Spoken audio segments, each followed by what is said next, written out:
আজকে আমরা উচ্চ মাধ্যমিকের ইতিহাসের প্রথম অধ্যায় থেকে শুরু করে অষ্টম অধ্যায় পর্যন্ত প্রত্যেকটি অধ্যায় থেকে এমসিকিউ এবং এসএকিউ প্রশ্নগুলি নিয়ে আলোচনা করব। এখানে যে প্রশ্নগুলি তুলে ধরা হয়েছে সেগুলি কিন্তু সমস্ত সালের প্রশ্ন রয়েছে।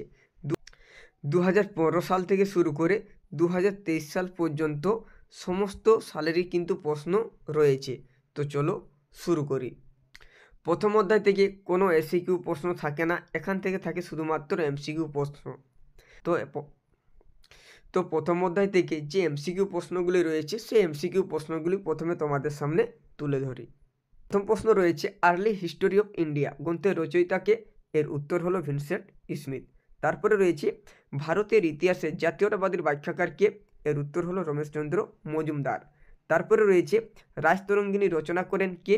না, এর উত্তর হলো কলহন। এরপরে রয়েছে ভারতে এশিয়াটিক সোসাইটির প্রতিষ্ঠা হয় 1.5 সালে?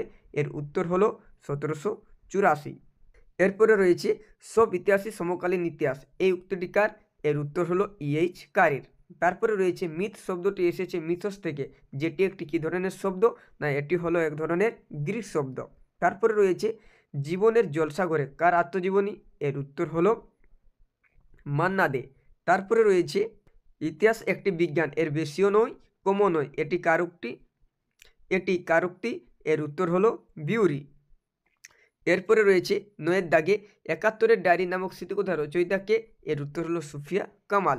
তারপরে রয়েছে মণিকুন্তলা সেন রচিত স্মৃতিকথার নাম কি? এর উত্তর হলো সেদিনের কথা।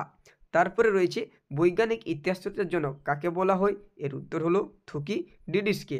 এরপরে রয়েছে নতুন বিশ্ব কথাটি প্রথম ব্যবহার করে কে? এর উত্তর হলো আমেরিগো ভেসপুচি। এরপরে রয়েছে লুভর মিউজিয়াম অবস্থিত কোথায়? এর উত্তর হলো ফ্রান্সে। তারপরে রয়েছে দক্ষিণারঞ্জন বসুর ছেড়ে আসা গ্রাম একটি কি? না, এটি হলো স্মৃতিকথা। এরপরে রয়েছে পৃথিবীর প্রাচীনতম জাদুঘরের নাম কি? এর উত্তর হলো এন্না গাল্ডি নান্নার জাদুঘর। এরপরে রয়েছে হাজারদুয়ারি জাদুঘর হলো একটি কি? না, এর উত্তর হলো ঐতিহাসিক জাদুঘর। এই হলো তোমাদের প্রথম অধ্যায় থেকে যে এমসিকিউ প্রশ্নগুলি রয়েছে। এরপরে রয়েছে তারপরের অধ্যায়। প্রথম প্রশ্ন রয়েছে আফ্রিকাতে প্রথম উপনিবেশ স্থাপন করেছিল কারা? না, এর উত্তর হলো পর্তুগিজরা। তারপরে রয়েছে imperialism the highest stage of capitalism গ্রন্থের লেখককে? এর উত্তর হলো লেনিন। তারপরে রয়েছে আমেরিকা মহাদেশ কে আবিষ্কার করেন? ক্রিস্টোফার কলম্বাস আমেরিকা মহাদেশ আবিষ্কার করেন। এরপরে রয়েছে ভারতের কোন কোন স্থানে পর্তুগিজ বাণিজ্য কুঠি ছিল? এর উত্তর হলো ভারতের কালিকট, গোয়া, কোচিন, হুগলি প্রভৃতি অঞ্চলে পর্তুগিজদের বাণিজ্য কুঠি ছিল। এরপরে রয়েছে হিলফার্ডিং এর বইটির নাম কি? এর উত্তর হলো ফিনান্স ক্যাপিটাল। এরপরে রয়েছে বাণিজ্যিক মূলধন কাকে বলে? এর উত্তর হলো উৎপাদনের পরিবর্তে শুধুমাত্র ব্যবসা বাণিজ্য চালানোর জন্য যে পুঁজি বিনিয়োগ করা হয় তাকে বাণিজ্যিক মূলধন বা বাণিজ্যিক পুঁজি বলে। এরপরে রয়েছে জে হবসনের বইটির নাম কি? এর উত্তর হলো ইম্পেরিয়ালিজম এ স্টাডি। এরপরে রয়েছে পর্তুগিজরা ব্ল্যাক গোল্ড বলতো কাকে? না, এর উত্তর হলো গোলমরিচকে। তারপরে রয়েছে ভারতের কোন রাজ্যে প্রথম ইংরেজরা রাজনৈতিক আধিপত্য প্রতিষ্ঠা করে? এর উত্তর হলো বাংলায়। তারপরে রয়েছে কোন ইউরোপীয় দেশ চীনের সঙ্গে প্রথম ব্যবসায়িক সম্পর্ক গড়ে তুলেছিল? এর উত্তর হলো পর্তুগাল চীনের সাথে প্রথম ব্যবসায়িক সম্পর্ক গড়ে তুলেছিল। এরপরে রয়েছে 1612 খ্রিস্টাব্দে ভারতের কোথায় প্রথম ইংরেজ বাণিজ্য কেন্দ্র স্থাপিত হয়? এর উত্তর হলো 1612 খ্রিস্টাব্দে ভারতের সুরাটে প্রথম ইংরেজ বাণিজ্য কেন্দ্র স্থাপিত হয়। এরপরে রয়েছে মার্কেন্টাইলবাদ কি? এর উত্তর হলো মার্কেন্টাইলবাদের অর্থ হলো দেশের যতটা সম্ভব আমদানি কমানো এবং রপ্তানির পরিমাণ যতটা সম্ভব বৃদ্ধি করা। রাষ্ট্রের অধীনে থাকা সঞ্চিত সোনা ও রূপোর পরিমাণ এবং তার সাথে ব্যবসা বাণিজ্যের একটা গ্রহণযোগ্য সমতা বজায় রাখাই ছিল মার্কেন্টাইলবাদের কথা। এরপরে রয়েছে নতুন বিশ্ব শব্দটি প্রথম ব্যবহার করেন কে? এর উত্তর হলো আমেরিগো ভেসপুচি। তারপরে রয়েছে যে নীতির মাধ্যমে কোনো শক্তিশালী দেশ অন্যান্য দেশে শাসন করে তাকে কি বলা হয়? এর উত্তর হলো সাম্রাজ্যবাদ। তারপরে রয়েছে লগ্নিপুঁজি কাকে বলে অথবা লগ্নিপুঁজি কি? এর উত্তর হলো শিল্প বা বাণিজ্য ক্ষেত্রে বিনিয়োগকৃত মূলধনকে লগ্নিপুঁজি বলা হয়। এরপরে রয়েছে সোশ্যাল ডারউইনবাদের প্রবক্তা কে? এর উত্তর হলো সোশ্যাল ডারউইনবাদের প্রবক্তা হলেন হারবার্ট স্পেন্সার। এরপরে রয়েছে পরের প্রশ্ন বর্ণ বৈষম্য নীতি কোন দেশে বলবৎ হয়? এর উত্তর হলো দক্ষিণ আফ্রিকায়। তারপরে রয়েছে শ্বেতাঙ্গদের বোঝা বলতে কি বোঝানো হয়, এর উত্তর হলো শ্বেতাঙ্গদের বোঝা বলতে ইউরোপের শ্বেতাঙ্গদের দ্বারা এশিয়া ও আফ্রিকার শিক্ষা দীক্ষায় পিছিয়ে পড়া জাতিগুলির কল্যাণ করার দায়বদ্ধতাকে বোঝানো হয়েছে। বিখ্যাত ব্রিটিশ কবি রুয়ার্ড কিপলিং তার হোয়াইটসম্যান বার্ডেন এ এই শ্বেতাঙ্গদের বোঝার তথ্যের অবতারণা করেন। তারপরে রয়েছে ভাস্কো দা গামা ভারতের কোন বন্দরে প্রথম পদার্পণ করেন, এর উত্তর হলো কালিকট। এরপরে একটা রয়েছে বাম স্তম্ভ ডান স্তম্ভ, স্তম্ভ 1 স্তম্ভ 2। স্তম্ভ 1-এ রয়েছে সাম্রাজ্যবাদ একটি সমীক্ষা, history of British India, wealth of nation, সাম্রাজ্যবাদ পুঁজিবাদের সর্বোচ্চ স্তর। আরেকদিকে রয়েছে Adam Smith, VI Lenin, James Mill, J Hobson. এর সঠিক বিকল্পটি হলো অপশান এ। তারপরে রয়েছে কত সালে আমেরিকা যুক্তরাষ্ট্র গঠিত হয়, এর উত্তর হলো 1783 খ্রিস্টাব্দে। এরপরে রয়েছে ভাস্কো দা গামা কবে ভারতে আসেন, এর উত্তর হলো 1498 খ্রিস্টাব্দে। তারপরে রয়েছে সাম্রাজ্যবাদ বলতে কী বোঝো, বৃহৎ শক্তিশালী রাষ্ট্রের দ্বারা অপেক্ষাকৃত দুর্বল বা ক্ষুদ্র রাষ্ট্রের ওপর ঔপনিবেশিক শাসন প্রতিষ্ঠাকে সাম্রাজ্যবাদ বলা হয়। এরপরে রয়েছে উত্তমাশা অন্তরে সর্বপ্রথম প্রদক্ষিণ করেন কে, এর উত্তর হলো বার্লোথোমিউ ডিয়াজ।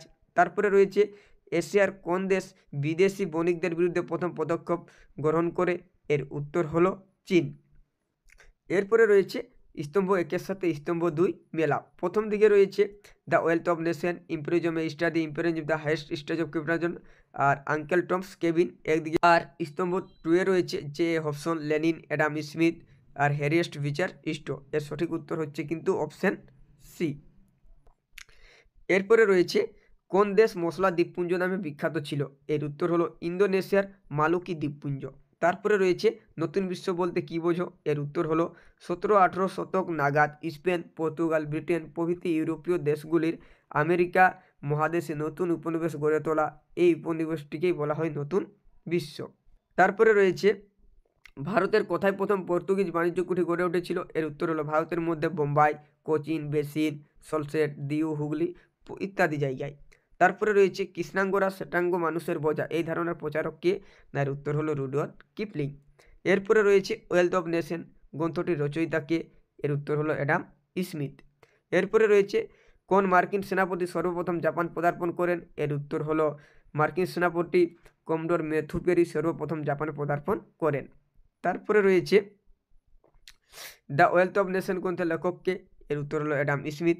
এরপরে রয়েছে কৃষ্ণাঙ্গরা শ্বেতাঙ্গ মানুষের বোঝা, এই ধারণাটি প্রচারক করেন কে, রুডওয়ার্ড কিপলিং। এরপরে শুরু হচ্ছে তৃতীয় অধ্যায়।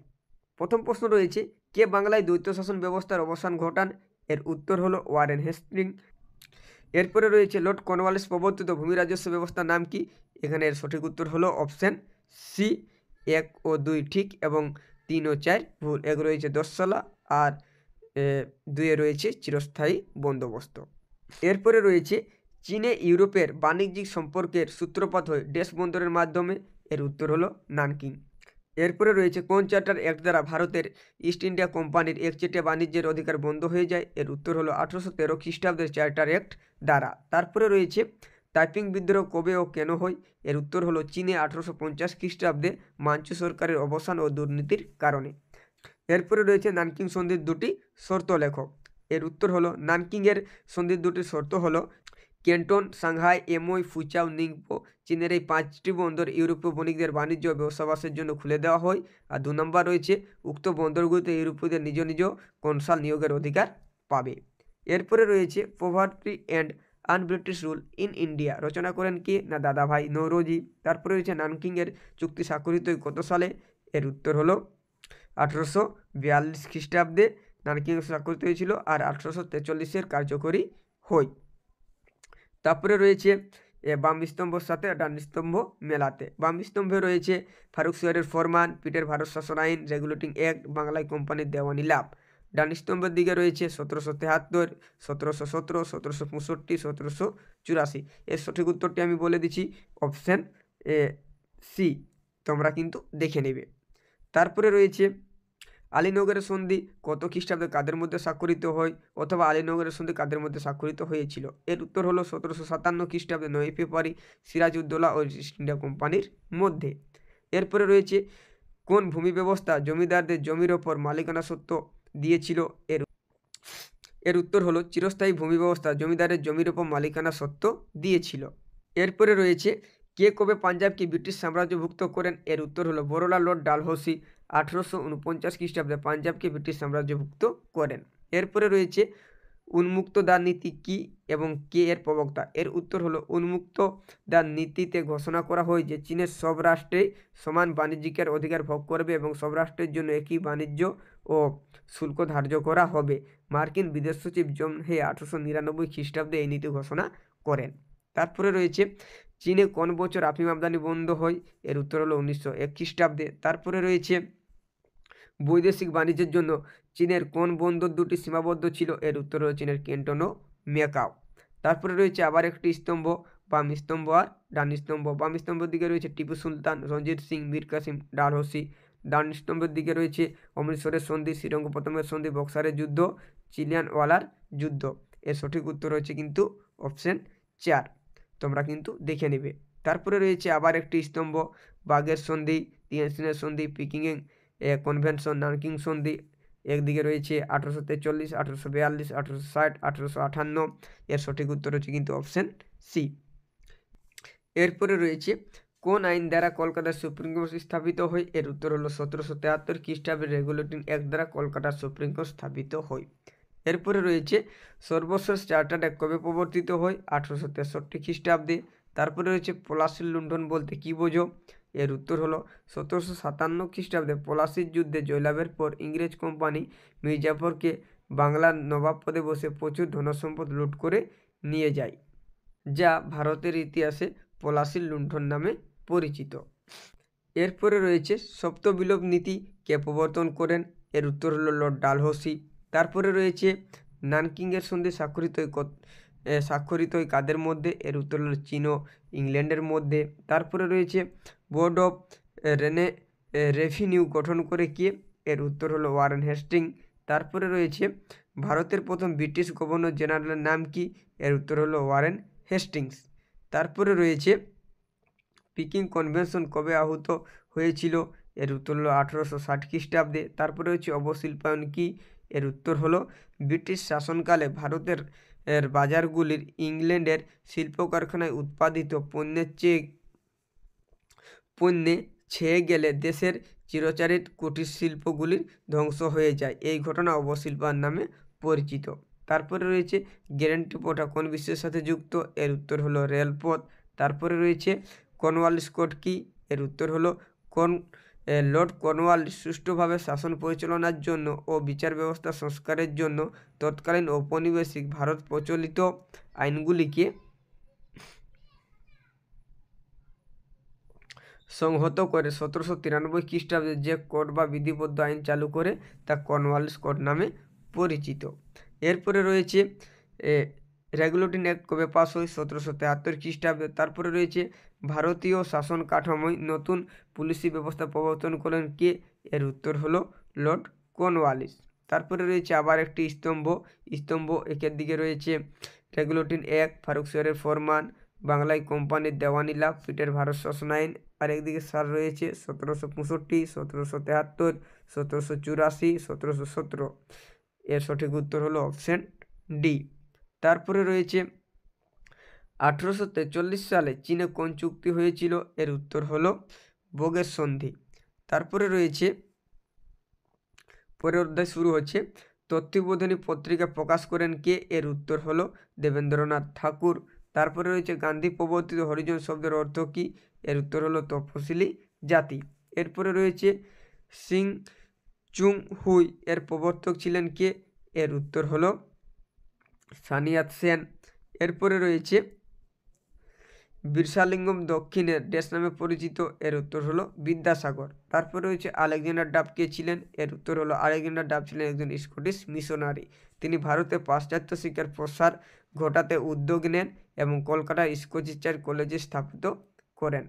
এরপরে রয়েছে চুঁয়ে পড়া নীতি কি? এর উত্তর হলো 1835 খ্রিস্টাব্দে টমাস ব্যারিংটন ম্যাকলে দ্বারা প্রকাশিত শিক্ষা সংক্রান্ত প্রতিবেদন ভারতে পাশ্চাত্য শিক্ষার প্রসারের জন্য বিশেষ একদল ভারতীয়কে পাশ্চাত্য শিক্ষায় শিক্ষিত করার কথা বলা হয়। মনে করা হয় যে ভবিষ্যতে এদের মধ্যে ফিল্টারের জলের মতো পাশ্চাত্য শিক্ষা সর্বসাধারণের মধ্যে প্রতিশ্রুতি হবে, একে চুইয়ে পড়ার নীতি বলা হয়। তারপরে রয়েছে মানুষ গড়ার আদর্শে কে বিশ্বাসী ছিলেন? এর উত্তর হলো স্বামী বিবেকানন্দ।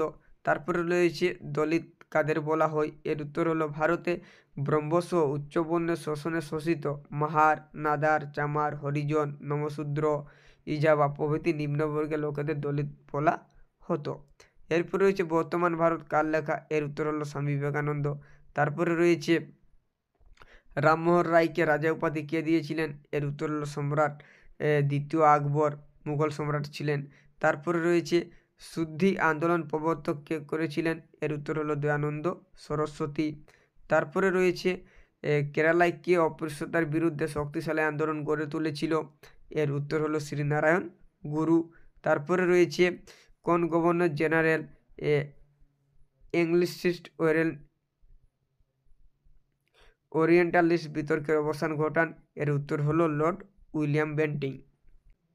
এরপরে রয়েছে কবে এবং কেন স্যাডলার কমিশন গঠিত হয়? এর উত্তর হলো 1917 খ্রিস্টাব্দে কলকাতা বিশ্ববিদ্যালয়ের শিক্ষা সংক্রান্ত সমস্যা সমাধান করতে স্যাডলার কমিশন গঠিত হয়।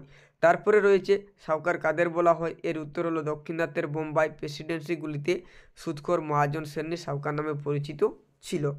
এরপরে রয়েছে চীনে কোন বছর মে 4th আন্দোলন শুরু হয়েছিল বা চৌঠা মে আন্দোলন? এর উত্তর হলো 1919 খ্রিস্টাব্দের 4ই মে। তারপরে রয়েছে ফোর্ট উইলিয়াম কলেজ প্রতিষ্ঠিত হয় কত সালে? এর উত্তর হলো 1800। তারপরে রয়েছে দক্ষিণী বিদ্যাসাগর কাকে বলা হয়? এর উত্তর হলো বীরসালিঙ্গম পান্তুলুকে। তারপরে রয়েছে গুজরাটের খেরা দরিদ্র কৃষক কী নামে পরিচিত ছিল? এর উত্তর হলো পত্তিদার। এরপরে রয়েছে কুওমিংটাং এর প্রতিষ্ঠাতা কে? এর উত্তর হলো সানিয়াত সেন। তারপরে রয়েছে হিন্দু পাইওনিয়র পত্রিকার প্রকাশক কে? এর উত্তর হলো নব্যবঙ্গ দল। তারপরে রয়েছে নব্যবঙ্গীয় কারা অথবা নব্যবঙ্গ নামে কাদের বলা হতো?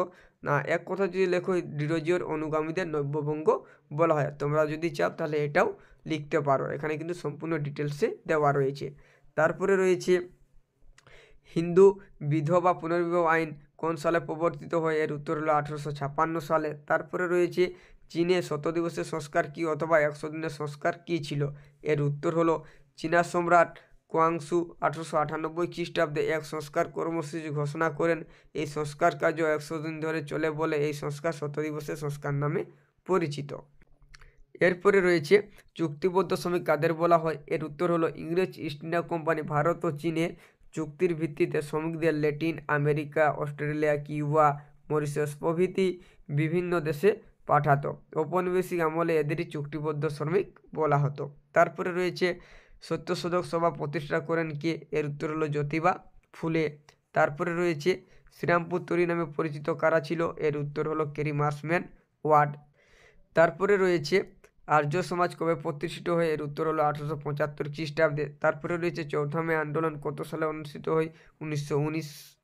তারপরে রয়েছে কলিকাতা বিশ্ববিদ্যালয়ের প্রথম উপাচার্য কে ছিলেন? এর উত্তর হলো স্যার জেমস উইলিয়াম কলভিল। তারপরে রয়েছে চার্লস উড কে ছিলেন? এর উত্তর হলো চার্লস উড ছিলেন বোর্ড অফ কন্ট্রোলের সভাপতি। 1854 খ্রিস্টাব্দে তিনি লর্ড ডালহৌসিকে ভারতের শিক্ষা সংক্রান্ত একটি প্রতিবেদন পেশ করেন যা উডের ডেসপ্যাচ নামে পরিচিত। তারপরে রয়েছে কোন গভর্নর জেনারেলের আমলে মেকলেমিনিস গৃহীত হয়? এর উত্তর হলো বেন্টিং। তারপরে রয়েছে মোহামেডান অ্যাংলো ওরিয়েন্টাল কলেজের প্রথম অধ্যক্ষ কে ছিলেন? এর উত্তর হলো থিওডর ব্যাক। তারপরে রয়েছে শুদ্ধি আন্দোলন শুরু করেন কে? উত্তর হলো স্বামী দয়ানন্দ সরস্বতী। তারপরে রয়েছে 1813 খ্রিস্টাব্দের সনদ আইনের গুরুত্ব কী? এর উত্তর হলো 1813 খ্রিস্টাব্দের সনদ আইন অনুযায়ী ইস্ট ইন্ডিয়া কোম্পানি আরও 20 বছরের জন্য ভারতের শাসন পরিচালনার অধিকার পায়। এরপরে রয়েছে পরের প্রশ্ন, কবে এবং কেন টাইপিং বিদ্রোহ শুরু হয়? এর উত্তর হলো চীনে 1850 খ্রিস্টাব্দে মাঞ্চু সরকার অপশাসন ও দুর্নীতির কারণে। তারপরে রয়েছে প্রার্থনা সমাজকে প্রতিষ্ঠা করেন? এর উত্তর হলো মহারাষ্ট্রের সমাজ সংস্কারক আত্মারাম পাণ্ডুরঙ্গ 1867 খ্রিস্টাব্দে মহারাষ্ট্রের প্রার্থনা সমাজ প্রতিষ্ঠা করেন। এরপরে রয়েছে 1924-25 ভাইকম সত্যাগ্রহের নেতৃত্ব কে দেন? এর উত্তর হলো শ্রীনারায়ণ গুরু। তারপরে রয়েছে কে কবে রামকৃষ্ণ মিশন প্রতিষ্ঠা করেন? এর উত্তর হলো 1817 খ্রিস্টাব্দে 1 মে স্বামী বিবেকানন্দ। তারপরে রয়েছে আত্মীয় সভা প্রতিষ্ঠিত হয়েছিল কত সালে? এর উত্তর হলো 1817। এরপরে রয়েছে দ্য ইন্ডিয়ান মুসলমান গ্রন্থের রচয়িতা কে? এর উত্তর হলো উইলিয়াম হান্টার। এরপরে রয়েছে পুনা চুক্তি স্বাক্ষরিত হয়েছিল কত খ্রিস্টাব্দে? এর উত্তর হলো 1932। তারপরে রয়েছে তথ্যবোধিনী পত্রিকার সম্পাদক কে? এর উত্তর হলো অক্ষয় কুমার দত্ত। তারপরে রয়েছে চীনের চৌঠা মে আন্দোলনের নিরিখে জিউগুও স্লোগানের অর্থ কী? এর উত্তর হলো দেশকে রক্ষা করা। তারপরে রয়েছে সত্যশোধক সভার প্রতিষ্ঠাতা কে? এর উত্তর হলো জ্যোতিবা ফুলে। তারপরে রয়েছে উডের দেশপ্রেজ কি? এর উত্তর হলো ভারতের ব্রিটিশ সরকার বোর্ড অফ কন্ট্রোলের সভাপতি চার্লস উড 1854 খ্রিস্টাব্দে শিক্ষা সংক্রান্ত এক নির্দেশনামা প্রকাশ করেন, যা উডের দেশপ্রেজ নামে পরিচিত। এরপরে রয়েছে বিধবা বিবাহ আন্দোলনের প্রধান উদ্যোক্তা কে ছিলেন? এর উত্তর হলো ঈশ্বরচন্দ্র বিদ্যাসাগর। তারপরে রয়েছে আর্য সমাজের প্রতিষ্ঠাতা কে? এর উত্তর হলো দয়ানন্দ সরস্বতী। তারপরে রয়েছে ভারত শ্রমজীবী পত্রিকার সম্পাদক কে ছিলেন? এর উত্তর হলো শশীপদ ব্যানার্জি। তারপরে রয়েছে তোয়াফত উল মুহিউদ্দিন কে রচনা করেন? এর উত্তর হলো রামমোহন রায়। তারপরে রয়েছে আবার একটি স্তম্ভ, একদিকে রয়েছে Asiatic society, Fort William college, school book society, Sanskrit college, আর অপর দিকে রয়েছে H Wilson, David Hare, William Jones, lord Wellesley. এর সঠিক উত্তর হলো অপশন সি, তোমরা কিন্তু দেখে নিবে। এরপরে রয়েছে চীনে চৌঠা মে আন্দোলনের নেতৃত্ব কে দিয়েছিলেন? এর উত্তর হলো চেন্তু সিউ। তারপরে রয়েছে এশিয়াটিক সোসাইটি কবে প্রতিষ্ঠিত হয়? এর উত্তর হলো 1784। তারপরে রয়েছে ব্রহ্ম সমাজের প্রতিষ্ঠাতা হলেন কে? এর উত্তর হলো রামমোহন রায়। তারপরে রয়েছে ভারতের নবজাগরণের অগ্রদূত হলেন কে? এর উত্তর হলো রামমোহন রায়। এরপরে রয়েছে স্বামী বিবেকানন্দের লেখা যে কোনো একটি গ্রন্থের নাম লেখো। এর উত্তর হলো বর্তমান ভারত, আর একটি রয়েছে কিন্তু পরিব্রাজক। তারপরে রয়েছে কোমিনতং দলের প্রতিষ্ঠাতা কে? এর উত্তর হলো সানিয়াত সেন। তারপরে রয়েছে ভাইকম সত্যাগ্রহ কে শুরু করেন? এর উত্তর হলো শ্রীনারায়ণ গুরু। তারপরে রয়েছে পাশ্চাত্যবাদী নামে কারা পরিচিত ছিল? এর উত্তর হলো ভারতের ব্রিটিশ শাসনকালে Macaulay, Alexander Duff, Saunders, Kelvin, এরাই কিন্তু পাশ্চাত্যবাদী নামে পরিচিত ছিল। তারপরে রয়েছে গুলামগিরি গ্রন্থটির রচয়িতা কে? এর উত্তর হলো জ্যোতিবা ফুলে।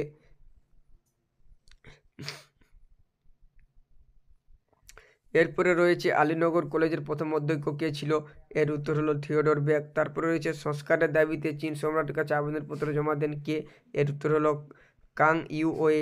এরপরে রয়েছে দিকুকারা ছোটনাগপুরের সাঁওতাল অধ্যুষিত অঞ্চলে বহিরাগত জমিদারদের কি বলা হতো না? দিকু। তারপরে রয়েছে কে দক্ষিণ ভারতের বিদ্যাসাগর নামে পরিচিত ছিল? বীরসানুঙ্গম পান্তুলু। এরপরে রয়েছে জাপান কবে চীনের কাছে 21 দাবি পেশ করে? এর উত্তর হলো 1915 খ্রিস্টাব্দ 18 জানুয়ারি। তো এই ছিল আজকের ভিডিও, আজকে এতদূর পর্যন্তই রাখছি। এরপরে নেক্সট আমরা এরপর থেকে শুরু করব।